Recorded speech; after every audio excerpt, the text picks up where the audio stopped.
Media के सभी साथियों, आप सबका हार्दिक अभिनंदन है, स्वागत है। आप सभी को नमस्कार। आज एक बड़ी खुशखबरी छत्तीसगढ़ के लिए आप सबसे साझा करने आया हूं। डबल इंजन की सरकार के जो लाभ है वो छत्तीसगढ़ को लगातार मिल रहा है और एक बार फिर आज केंद्र के सड़क परिवहन और राजमार्ग मंत्रालय के द्वारा आज विभिन्न 18 परियोजनाओं की प्रावधान को स्वीकृति प्रदान की गई है।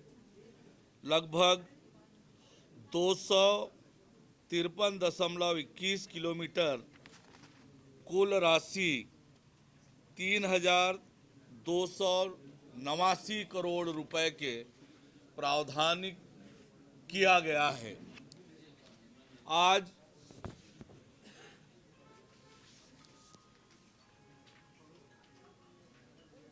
एक बड़ा सड़क परिवहन के क्षेत्र में भारत सरकार से एक बड़ी सौगात छत्तीसगढ़ को मिली है। प्रधानमंत्री माननीय नरेंद्र मोदी जी के नेतृत्व में केंद्रीय सड़क परिवहन एवं राजमार्ग मंत्री नितिन गडकरी जी ने ये लगभग 3300 करोड़ रुपए के प्रावधान 2024-25 के लिए किया है। इसमें राष्ट्रीय राजमार्ग क्रमांक 130D कस्तूर मेटा से महाराष्ट्र सीमा तक, ये नारायणपुर जिले को महाराष्ट्र से जोड़ेगा। 31 किलोमीटर की लंबाई होगी। 178 करोड़ रुपए का प्रावधान किया गया है। इसी तरह से रायपुर बलौदाबाजार मार्ग पर विधानसभा चौक से खरतोरा चौक तक 4 लेन सड़क, 4 लेन पेव्ड शोल्डर सहित सड़क चौड़ीकरण एवं उन्नयन का कार्य पैकेज 1 42 किलोमीटर, इसके लिए 650 करोड़ रुपए की स्वीकृति मिली है। रायपुर बलौदाबाजार मार्ग पर ही विधानसभा चौक से खरतोरा चौक तक पैकेज 2 में 42 किलोमीटर 844 करोड़ और पैकेज 2 में 33 किलोमीटर 650 करोड़ की स्वीकृति का प्रावधान किया गया है। बलौदाबाजार सारंगढ़ मार्ग पर बलौदाबाजार से सेल तक 4 लेन सड़क, 4 लेन पेव्ड शोल्डर सहित सड़क चौड़ीकरण एवं उन्नयन कार्य पैकेज नंबर 1 33 किलोमीटर के लिए 652 करोड़ रुपए की स्वीकृति मिली है। जसपुर नगर गोविंदपुर डोमरी मार्ग 2 लेन में सड़क चौड़ीकरण कार्य 15 किलोमीटर 150 करोड़ रुपए का प्रावधान किया गया है। इस प्रकार कुल 18 कामों के लिए लगभग 3300 करोड़ रुपए का प्रावधान सत्र 2024-25 के लिए सड़क परिवहन और राज्य मार्ग मंत्रालय ने स्वीकृति प्रदान की है। साथ ही आगामी वर्षों में योजना में प्रस्तावित होने वाले कार्यों के सर्वेक्षण और डीपीआर का कार्य का भी प्रावधान इस के द्वारा किया गया है, जिसमें 8 कामों के सर्वेक्षण और डीपीआर बनाने के लिए कुल 1006 किलोमीटर के लिए 35 करोड़ रुपए का प्रावधान किया गया है। इस प्रकार से भारत सरकार के द्वारा नरेंद्र मोदी जी के नेतृत्व में सड़कों के विकास के लिए, सड़क परिवहन को और सुगम और अच्छा बनाने के लिए एक बहुत बड़ी सौगात छत्तीसगढ़ को मिली है। अब तक पिछले 5 वर्षों में औसत रूप से 861 करोड़ रुपए का प्रावधान हुआ करता था और स्वीकृति 927 करोड़, प्रावधान से अधिक की भी स्वीकृति होती है। तो ये एक बहुत बड़ी उपलब्धि छत्तीसगढ़ को, बहुत बड़ा सौगात नरेंद्र मोदी जी के सरकार ने दिया है। मैं छत्तीसगढ़ वासियों को इसके लिए बहुत बधाई और शुभकामनाएं देता हूं। प्रधानमंत्री माननीय नरेंद्र मोदी जी और सड़क परिवहन राजमार्ग मंत्री माननीय नितिन गडकरी जी को बहुत धन्यवाद देता हूं कि उन्होंने इतनी बड़ी स्वीकृति हम छत्तीसगढ़ को दिया है। पिछले 6 महीने में जब से हमारी सरकार बनी है, लगातार हम काम कर रहे हैं। जो अधूरे काम हैं उन्हें पूरा करने का काम, उसकी भी एक लंबी सूची है। जो खराब सड़क है उनके मरम्मत का भी काम लगातार चल रहा है, अभी भी चलेगा। साथ ही कुछ बड़े निर्णय हमने इस बीच अपने विभाग में लिए हैं। रोड प्लान 2030 तैयार किया जा रहा है कि छत्तीसगढ़ में 2030 तक हमारी सड़कें कैसे हो, इसके लिए एक विस्तृत प्लान हम तैयार कर रहे हैं। विभाग द्वारा एक दृष्टि ऐप भी संचालित किया जा रहा है, जिससे हमारे अधिकारी जब निरीक्षण के लिए जाते हैं तो वहीं से फोटो खींचकर उस ऐप में अपलोड करते हैं। हमें पता चलता है कि हमारे अधिकारी भौतिक निरीक्षण के लिए गए हैं। इससे हमारे मेंटेनेंस में, नियंत्रण में एक मजबूती आई है।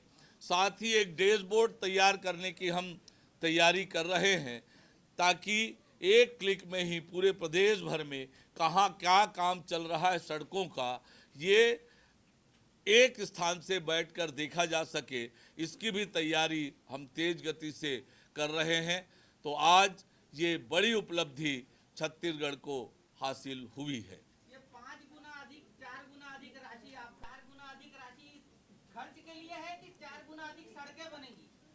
आपको बताया मैंने, 18 परियोजनाओं के लिए ये प्रावधान किया गया है। किस काम में कितना खर्च होगा ये प्रावधानित किया गया है। इसलिए छत्तीसगढ़ के सड़कों के मजबूतीकरण और अच्छी सड़क मिले, इसके लिए ये प्रावधान हुआ है। अब national highway authority of India इसके लिए डिटेल प्रोजेक्ट रिपोर्ट तैयार करेगी और फिर भारत सरकार को भेजेगी और वहां से स्वीकृति प्राप्त होगी और काम प्रारंभ होगा। क्या ये डबल इंजन फायदा मिल रहा है क्या छत्तीसगढ़ को? निश्चित रूप से डबल इंजन के सरकार का लाभ छत्तीसगढ़ को मिलने लगा है। यह भी उसी का नतीजा है कि इतनी बड़ी राशि का प्रावधान 2024-25 के लिए भारत सरकार ने किया है। सड़कों को लेकर के क्या कितनी सड़कें बनानी है और यहाँ पर जो सड़कों का जाल बिछा है उसका कुछ डेटा? उसकी भी हमने तैयारी की है और आने वाले समय में उन सबको आपके सामने रखेंगे।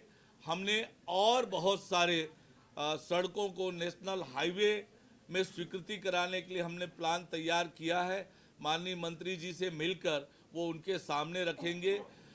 सेंट्रल रोड फंड से भी हमारी राशि हम केंद्र से लेंगे। राज्य सरकार के बजट से भी सड़कों की स्वीकृति लगातार मिल रही है, नए सड़क स्वीकृत किए जा रहे हैं। निश्चित रूप से आने वाले समय में छत्तीसगढ़ में अच्छी सड़कें बनेंगी।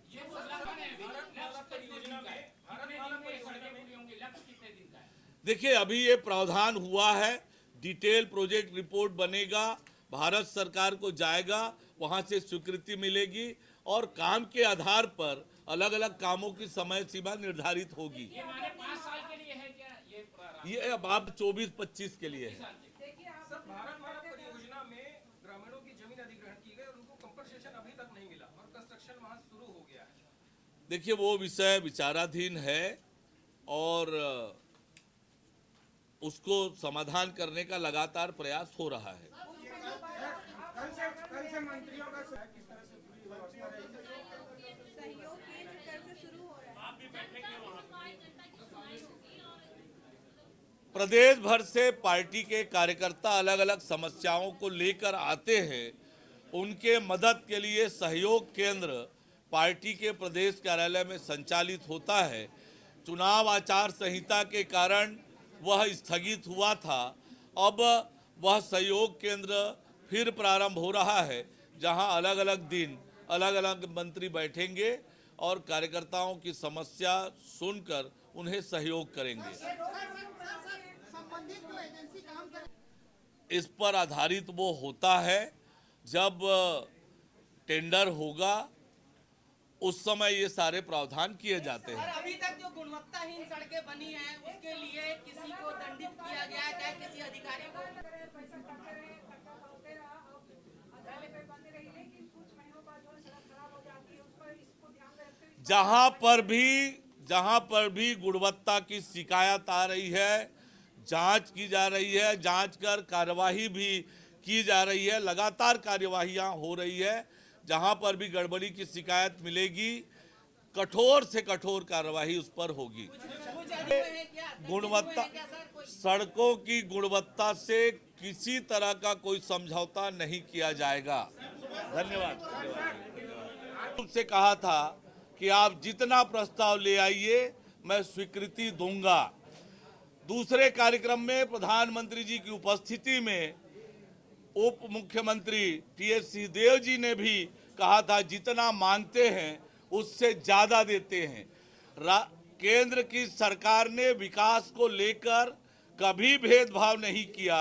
कांग्रेस की सरकार की विकास में कोई रुचि नहीं थी, कभी योजना बनाकर भेजते नहीं थे, केवल राजनीति करने का काम करते रहे हैं।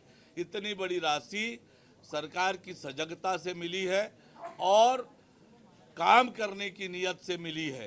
पर पूर्व में जब कांग्रेस की सरकार थी वो प्रस्ताव भेजते नहीं थे, काम करने में कोई रुचि नहीं थी। सिस्टम लॉन्च किया, क्या पिछली सरकार की जो नीति थी औद्योगिक नीति वो सही नहीं थी?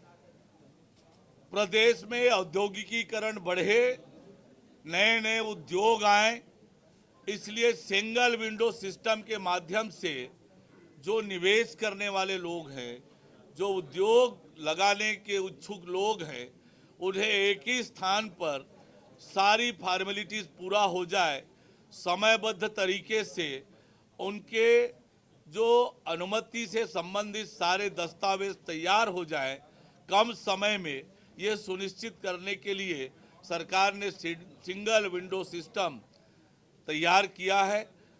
निवेश आएगा, उद्योग लगेगा, रोजगार बढ़ेगा और प्रदेश का विकास भी इससे होने वाला है।